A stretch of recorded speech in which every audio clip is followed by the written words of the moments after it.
Olá, eu sou a Ana e hoje vou falar do livro Uma História da Leitura, de Alberto Manguel. Este é o livro que eu tenho aqui.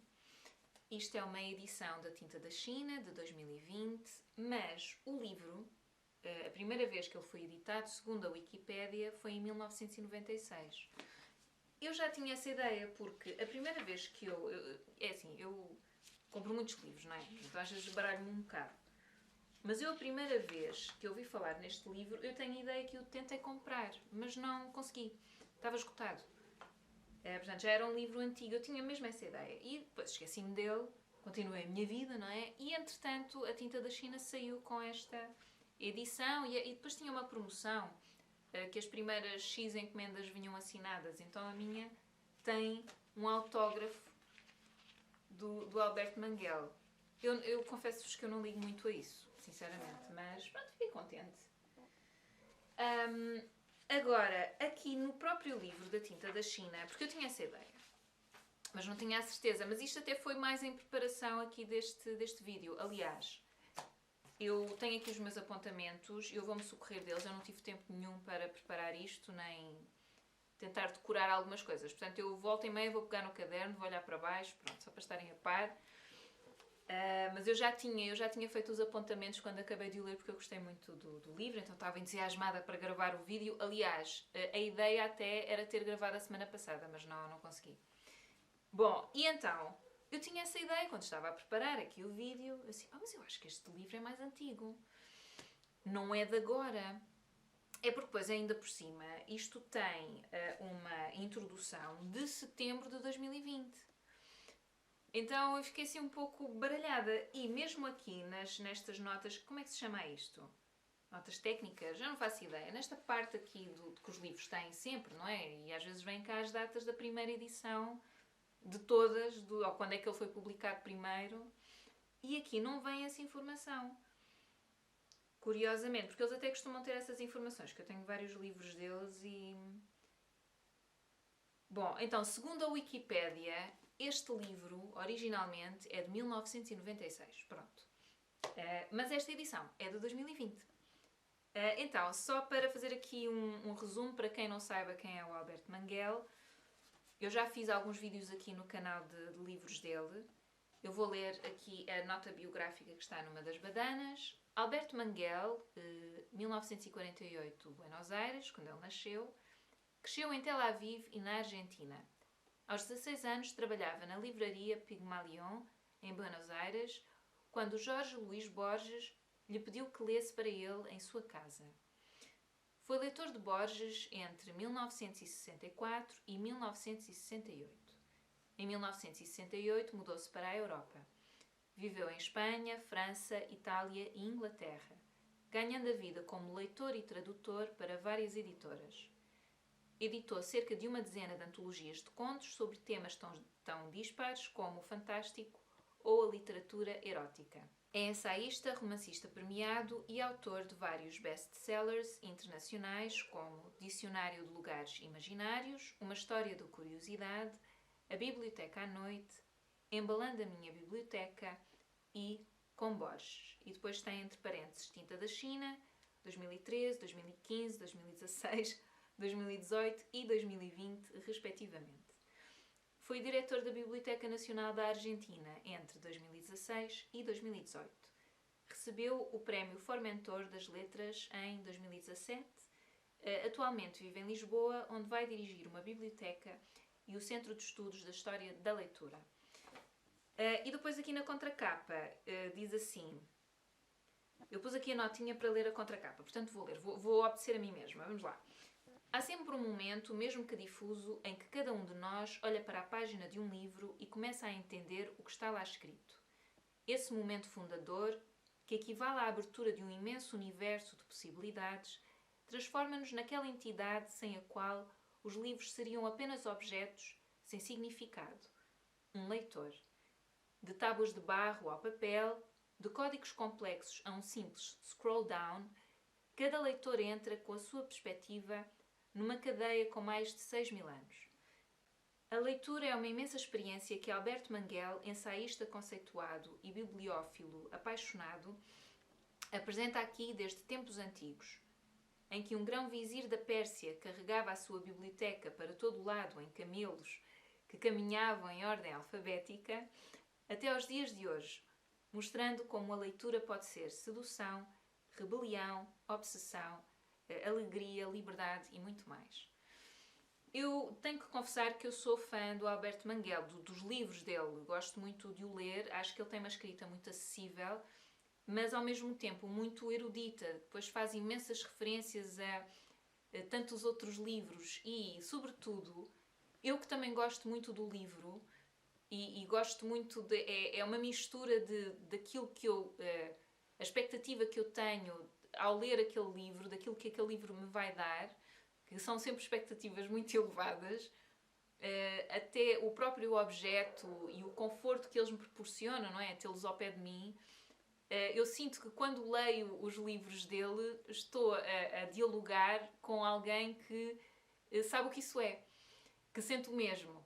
Pronto, então acho muito familiar. E depois é isso, e depois acho muito acessível. Acho que para uma pessoa que tem uma cultura muito vasta, não é? Arranjou uma forma de ser muito próximo de nós, não é? Que não somos, eu que não sou, que não tenho essa cultura de todo. Então eu devo dizer, pronto, eu já tenho um preconceito em relação ao Alberto Manguel de que vou gostar daquilo que ele vai apresentar. Eu até tenho, neste momento, tenho uma história da curiosidade também para ler. Pronto, então eu tenho sempre qualquer coisa dele e realmente é tipo... É a minha... eu tive uma fase quando era adolescente em que era super fã da Agatha Christie. Era tipo aquela escritora que eu lia de forma sôfrega os livros. Não digo, eu nunca mais, porque isso é engraçado. Já não leio nada dessa maneira e tenho algumas saudades de ler um livro dessa forma, não é? De não conseguir esperar quase pelo dia seguinte em que vou ler mais um bocadinho. E às vezes, na altura que era adolescente, até tinha mais tempo para isso, portanto nem precisava muitas vezes de esperar. E eu senti isso quando comecei a ler a Agatha Christie. Eu não digo que isto me proporcione essa sensação, mas eu isso acho que também tem muito a ver, isto agora é uma reflexão completamente à parte, vocês sabem que eu gosto imenso, desde estas reflexões assim que não têm muito a ver, mas mais ou menos. Tenho algumas saudades dessa sensação, mas não acho que seja culpa dos escritores, acho que tem a ver comigo, porque não voltou a acontecer, portanto... Mas o Alberto Manguel é o que está mais perto do que eu já tenho notado, sobretudo porque eu gosto muito do cruzamento que ele faz nos seus livros. Eu já vos falei aqui de um outro que ele está ali, como é que se chama? Está aqui, Ler Imagens, desculpem, que está aqui numa estante por baixo da televisão. Também temos livros, eles estão por todo lado. Só não tenho mais espalhados porque também gosto de ter a minha casa ordenada, é verdade, e não vivo sozinha, não é? Portanto, tenho que respeitar o espaço do Luís também. Mas enfim, esse livro, Ler Imagens, e este tem uma coisa que me agrada muito, que é imagens. Imagens em que ele ilustra, porque ele fala aqui muito da história da leitura, mesmo. Isto é uma história da leitura, é mesmo uma história da leitura. Portanto, eu já vos vou ler aqui um bocadinho da introdução, mas ele trabalhou com investigadores, com historiadores. Então, para ilustrar muitas vezes uma época, uma ideia de algo que terá acontecido e tal, ele mostra uma imagem que representa isso de que ele está a falar, como por exemplo aqui. Pronto, a única pena que eu tenho é que esteja a preto e branco, mas olha, não se pode ter tudo. Este aqui é, à esquerda, ilustração do século XV de um coro de jovens a lerem as notas gigantes de um antifonário, e depois aqui umas coisas que eu fui aprendendo. Espera lá, o antifonário agora não tenho a certeza se acho que é isso, é um livro grande. Ok, dicionário, isto, lá está, eu preparo, mas também nem tanto, não é? Mesmo quando preparo... Deixa eu ver, aqui no dicionário, antifonário, eu acho que sim. Aliás, eu até ontem estive num museu cá em Viseu que tem precisamente um antifonário, que é um livro gigante. Livro com a letra e a música de antífonas e de outros textos litúrgicos. E é enorme, é enorme. Bom, e depois, à direita, São Gregório e a sua escrivaninha de leitura mecânica, tal como a imaginou um escultor do século XIV. Pronto, enfim. Já agora mostro outra vez, agora que descrevi. Enfim, mas isto é só um exemplo. O livro está pejado destas imagens que vão ilustrando algo que, de outra forma, se calhar seria demasiado exaustivo. Pronto, eu sou das artes, pronto, eu fiz artes no liceu e sou designer e sempre trabalhei com este mundo da imagem e enfim, de tudo, das texturas, e do mais antigo para o mais contemporâneo, portanto eu gosto muito de que me apresentem essas referências, gosto muito de ver essas imagens, essas diferentes formas de representar e a sua evolução ao longo dos tempos e é quase como ler um livro, lá está, mas não é um livro, é uma escultura, é uma pintura. Para mim, a forma de interpretação é muito parecida, só o objeto é que é bastante diferente. Mas enfim, então eu gosto que ele faça esta ligação então entre a imagem e o texto. Eu achei, mesmo sem as imagens, eu acho que não seria maçudo.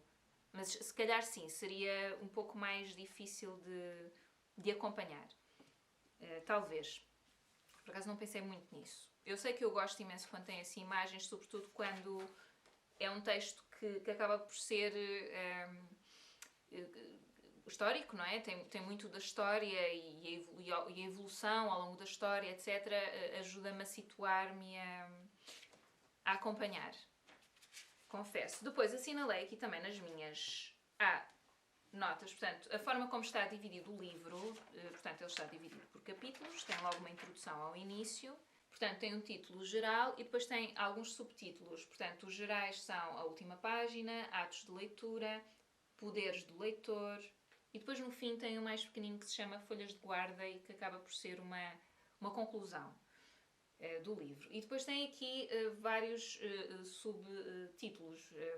A última página, Ler Sombras, Os Leitores Silenciosos, O Livro da Memória, etc, etc. Tem aqui um muito engraçado que é o Furto de Livros. Eu achei este capítulo muito divertido.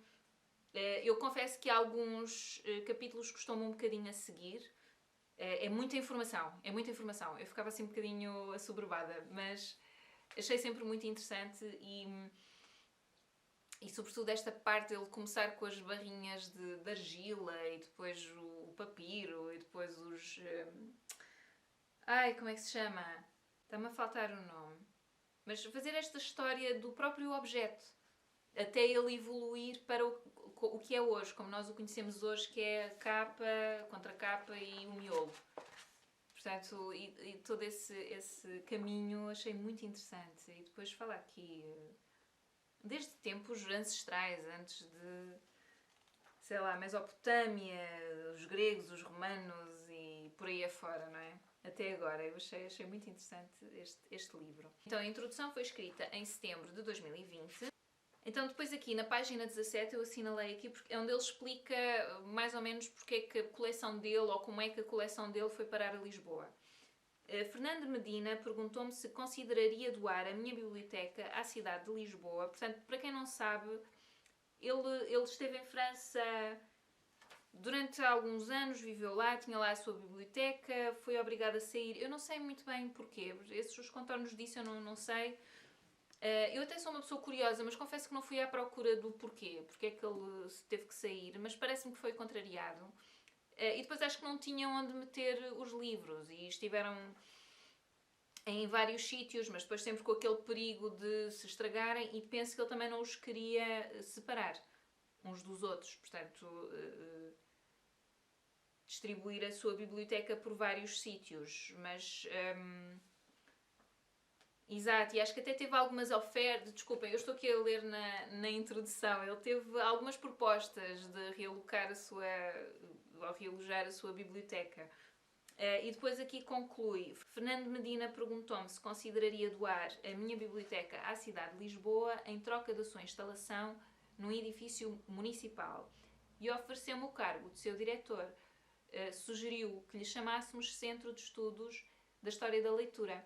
Mal acreditei no que ouvi e então ele aceitou, não é? Pronto, agora já sabemos que aceitou. Depois diz aqui, hoje estou em Lisboa, depois de ter confiado os meus livros à cidade, na cerimónia pública de oficialização do Centro de Estudos da História da Leitura, em 12 de setembro de 2020. O edifício escolhido para o receber é o Palacete dos Marqueses de Pombal, do século XIX, na Rua das Janelas Verdes. E pronto, e é isso. Agora não sei quando é que é suposto, eu acho que ele diz aqui, mas ele ainda vai ter que ter obras de renovação. Portanto, ele diz, as obras de renovação, isto é para quem, enfim, queira visitar Lisboa, ou que vive em Lisboa, assim pelo menos já está mais ou menos a par. As obras de renovação deverão demorar pouco mais de 2 anos. Entretanto, o Centro organizará leituras, seminários e leituras públicas em parceria com outras instituições culturais lisboetas.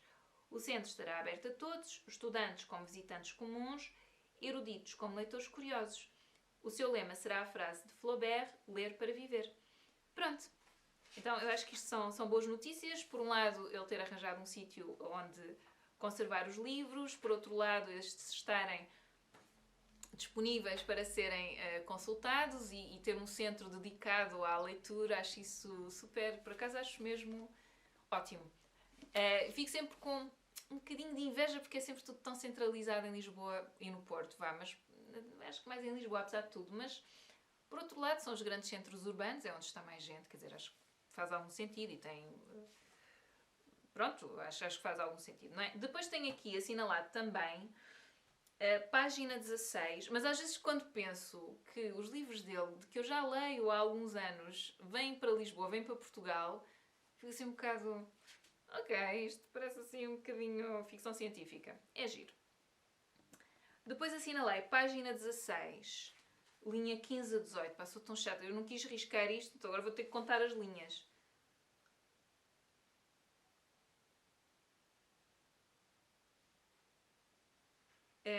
Eu assinalei esta frase... porque é uma das minhas visões da leitura. Ok, então ele diz assim: os verdadeiros leitores exigem reinos menos ambiciosos e mais pessoais onde deambular. Campos mais pequenos em que possam colher provisões e encontrar palavras que produzam mudança no seu parco conhecimento do mundo. Pronto, e eu identifiquei-me com isto, porque eu no outro dia estava a pensar de onde é que me virá esta vontade de ler e de ler sobre tantos assuntos diversos e eu acho que é para me conhecer melhor a mim e ao outro e ao mundo e naquela busca de palavras que... Porque eu sinto que tenho alguma dificuldade em expressar-me muitas vezes e então sinto que se eu ler mais terei mais facilidade, mais... Bom, quer dizer, é um dos objetivos, mas eu leio sobretudo porque gosto. Pronto, se eu não gostasse não lia, basicamente. Depois, página... E depois há coisas que também não precisam de grande explicação, não é? Página 20-21, a partir de... aqui.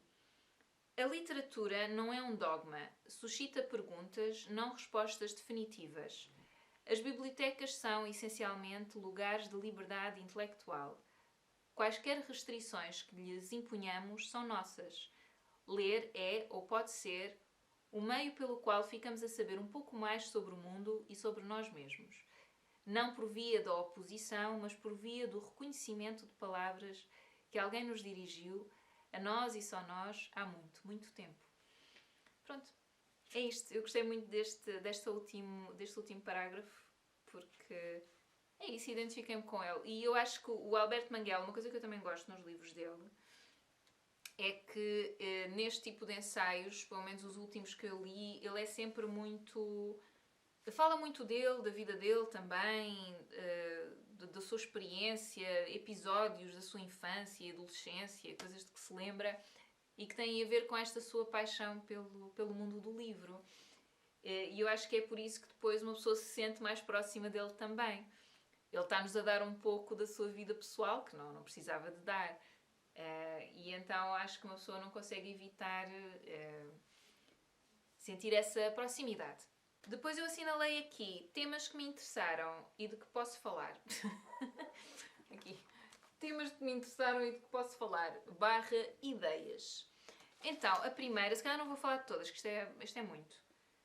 Então, a primeira é que cada capítulo fala de uma dimensão do livro como objeto material e a sua imaterialidade.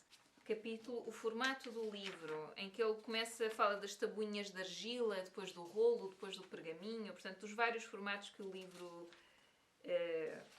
já assumiu. Portanto, este aqui, o formato do livro, está no primeiro, portanto é um subtítulo. Portanto, está nos atos de leitura e é um dos subtítulos. E sim, portanto, ele vai fazendo muito o contraponto, e eu isso também acho interessante, entre o objeto físico do livro, não é? O tamanho, a textura, o toque das páginas, a cor das páginas, se está ilustrado, se não está.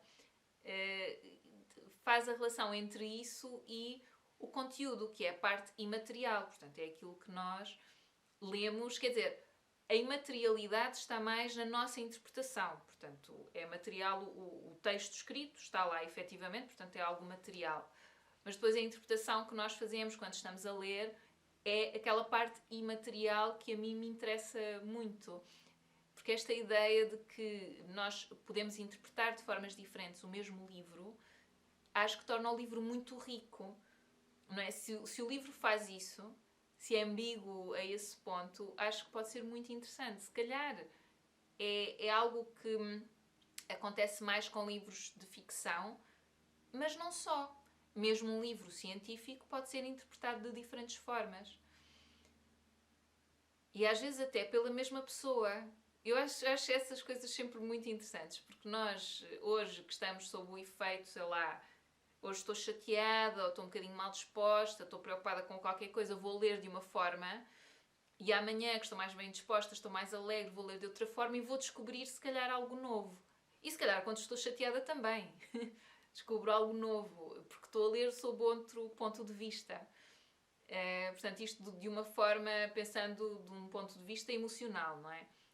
Não erudito, de alguém que já tem muitas referências e tal, mas isso depois também pode servir para a interpretação que nós vamos fazer.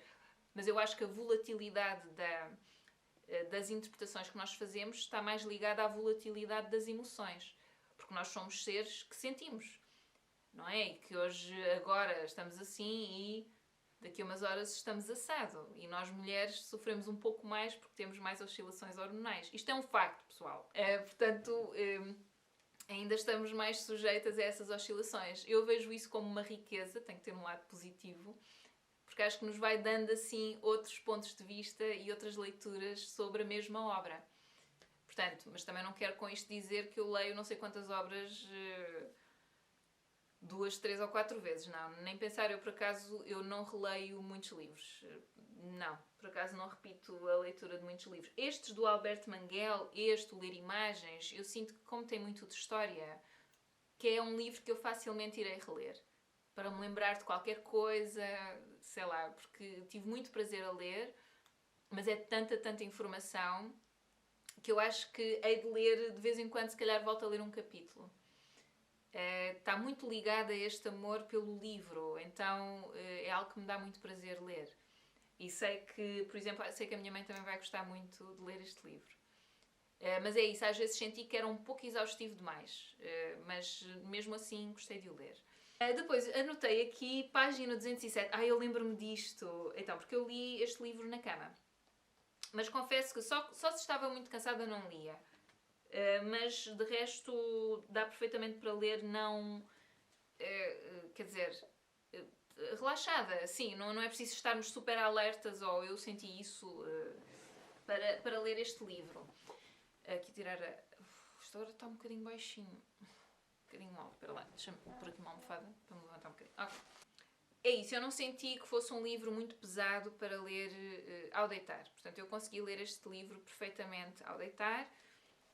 Há outros que não consigo, por exemplo, há aqui um ensaio. Eu, por acaso, acho que até era capaz. Este aqui também é bastante acessível. A linguagem, portanto, as ideias às vezes são difíceis, mas a linguagem é acessível. A Salvação do Belo, que é o que eu estou a ler agora. Mais um do Byung-Chul Han. Mas este eu prefiro ler durante o dia. Bom, anyway, passando à frente. Então, aqui eu assinalei a página 207 porque achei muito engraçado eu estar a ler sobre ler na cama enquanto estava a ler na cama. Mas a leitura na cama proporciona mais do que entretenimento. Oferece-nos uma qualidade particular de privacidade. Ler na cama é um ato egocêntrico, imóvel, livre das corriqueiras convenções sociais, invisível ao mundo e, por acontecer entre os lençóis, reino da luxúria e da indolência pecaminosa, tem o apelo das coisas proibidas. E eu achei... Ele fala aqui mais, ok? Sobre isto de ler na cama. Não é só este excerto que eu vos li. Mas eu achei tão engraçado estar a ler na cama enquanto lia sobre isso. Precisamente uma coisa assim muito... Como é que se chama aquele filme que eu nunca vi? Por acaso é um filme que eu nunca vi. Mas chama-se Inception. Já ouvi falar tanto nele, não é? Que é a realidade dentro da realidade. Uma coisa assim muito metafísica, sei lá. Uma coisa muito meta. Não sei. Eu às vezes sei estas expressões, mas na verdade eu não sei bem o que é que elas querem dizer. Portanto, não liguem. Mas estão a perceber, não é? Achei curiosa essa relação e senti isso muitas vezes. Porque, quer dizer, eu estou a ler sobre o ato de ler. De vez em quando acontece. Ele não fala só sobre isso, não é? Também fala muito sobre o livro, sobre o objeto e sobre outras curiosidades. Por exemplo, ele aqui num capítulo fala, eu assinalei aqui também, o furto de livros. Fala sobre isto. Então, ele relata o caso de um ladrão de livros, que era o conde Guglielmo Libri. De quando é que ele é? Agora não me lembro. Que eu achei um capítulo divertido. Achei alguma piada. Apesar de ficar furiosa com este Guglielmo Libri que andava a roubar livros. Pá, eu acho isso indecente. Mas ele tinha acesso... Ele conseguiu ter acesso a bibliotecas privadas e... sei lá, da igreja. Era assim uma coisa. E depois começou a roubar. Pronto. Começou a roubar. Sem grandes escrúpulos. E foi descoberto e havia pessoas que não acreditavam. Isso é por acaso achei engraçado. Porque havia quem, depois mesmo até tendo muitas provas, havia quem não acreditasse. Gostavam muito dele, porque não o imaginavam a fazer isso. Achei isso curioso. Eu estava a ver se via aqui, mas isto parece-me pela roupa dele. Isto parece-me século XVIII. Deixa eu ver se aparece aqui. De certeza que ele dá aqui uma data, mas... não, já é século XIX. Ele nasceu em Florença em 1803. Este Guglielmo.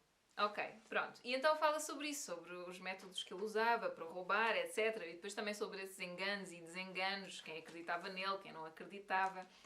Daquilo que eu me lembro, ele acabou por não sofrer grandes consequências, mas não tenho a certeza, já não me lembro muito bem. Mas fala aqui, eu não sei se... fala aqui também de porque é que assinamos os livros, não é? Aquela coisa de marcar a propriedade do livro, também para tentar evitar que se roubassem. Portanto, eu já não me lembro se ele sugere que foi mais ou menos por esta altura que isso começou a acontecer, não é? Porque estava a haver estes furtos de livros, alguns deles muito valiosos. E parece também sugerir que é assim também por causa destas coisas que foram acontecendo do furto dos livros, que acho que este Guglielmo não era o único a roubar livros. Acho que era bastante fácil, nesta altura, roubar livros de bibliotecas. Mesmo bibliotecas muito conhecidas. E então parece sugerir porque é que as bibliotecas costumam ser tão rigorosas com a devolução. Eu lembro-me que eu tinha que respeitar a devolução assim à risca quando... trazia livros para casa da Biblioteca Pública aqui de Viseu. Em Lisboa, eu cheguei a consultar livros na Gulbenkian e noutras bibliotecas, mas por acaso levar para casa acho que não.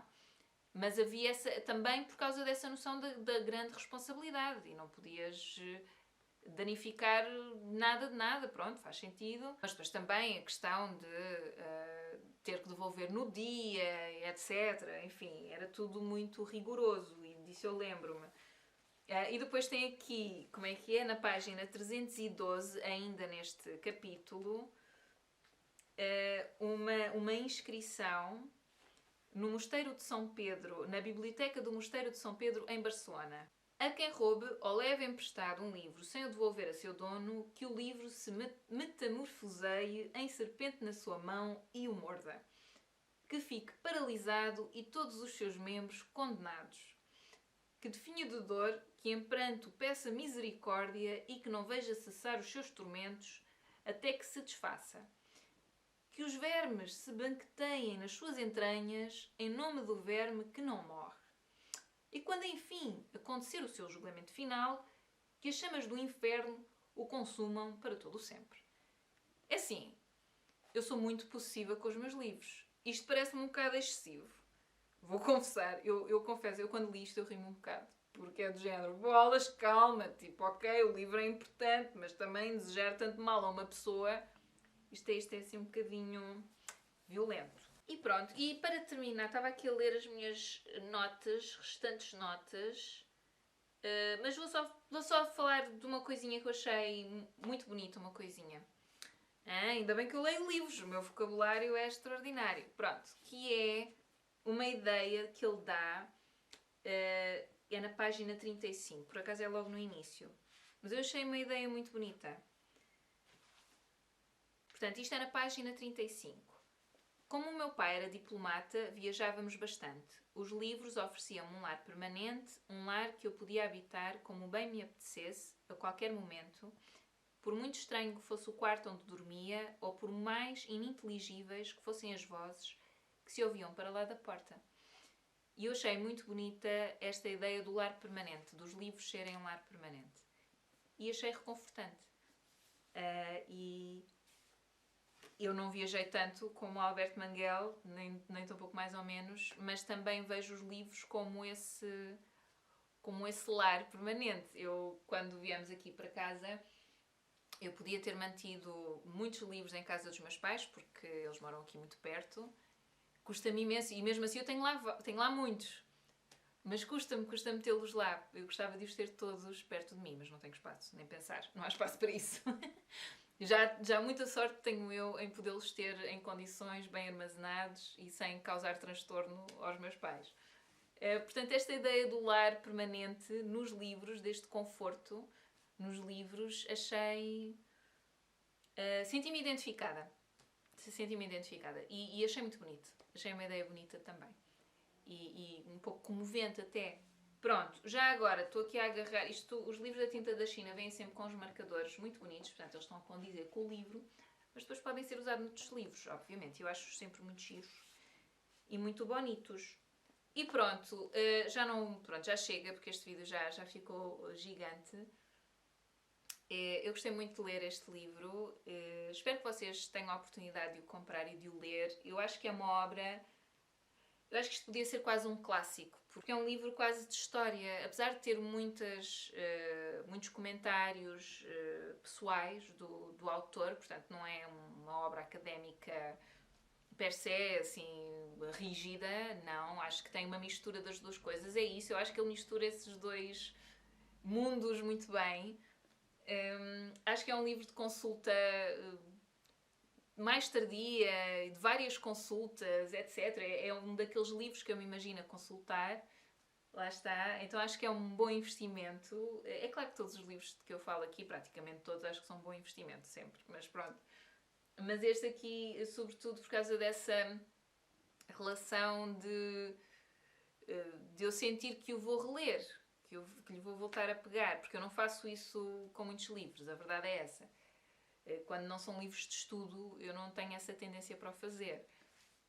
Mas este sinto que é um daqueles livros em que eu hei de fazer provavelmente. E pronto, e acho que tem aqui muitas horas de prazer literário e é isso. E espero que tenham a oportunidade de o espreitar, se é que ainda não o conhecem, porque é isso, este livro já tem uns aninhos, apesar de tudo. Espero que tenham gostado deste vídeo. Se tiverem outras ideias, outras sugestões, deixem nos comentários. Vamos vendo por aqui. Espero que estejam todos bem. E até à próxima. Tchau, tchau.